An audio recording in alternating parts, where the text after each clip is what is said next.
With just 17 days until the midterm elections, there is a huge push to get people to go out and vote. But that could be difficult for tens of thousands of people, especially in Georgia, where more than 50,000 voters are in limbo. NBC's Rahema Ellis explains how it happened and why some are claiming voter suppression. Marcia Appling-Nunez was showing her college students how to register to vote online when she got a rude awakening. After casting ballots in elections since she was 18, she discovered she was no longer registered.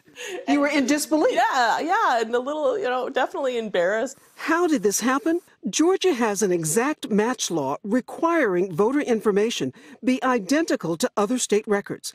If a single letter, a hyphen, an abbreviation, or anything is out of place, the registration goes on a pending list.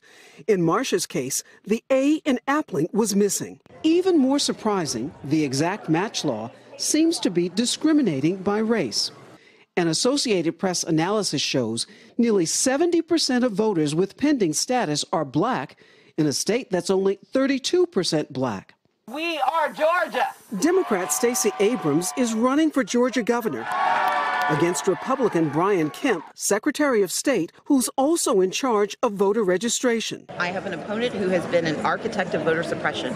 Kemp refused our request for an interview, but on Fox News denies Abrams' claims. Oh, that's a smokescreen trying to hide her radical views. Those folks that are on the pending list, all they have to do is go to the polls, show their photo ID, and they can vote. The problem is he's not even allowing those legally permitted to vote to cast a ballot in the state without fear of being blocked and being suppressed. Civil rights groups have now sued the Secretary of State's office and Kemp, alleging the exact match law has a discriminatory impact on African Americans, Latino, and Asian American applicants.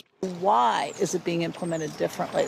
And in another lawsuit in Gwinnett County, where more than 60% of residents are minorities, 9.6%, or nearly 1 in 10 ballots, are being rejected, according to the lawsuit. By one analysis, that's 12 times the reject rate of the rest of the state. But he says they're just following the letter of the state law. But the law is the same in 159 counties. So why is it being implemented differently in Gwinnett County compared to all other counties? After weeks and numerous attempts to correct her registration status, Marcia was cleared. What would you advise other people to do? Stay diligent, stay active, check your voter registration status. A lesson in democracy this college professor never thought she'd have to teach. Rahema Ellis, NBC News, Atlanta. Hey, NBC News fans, thanks for checking out our YouTube channel. Subscribe by clicking on that button down here and click on any of the videos over here to watch the latest interviews, show highlights, and digital exclusives. Thanks for watching.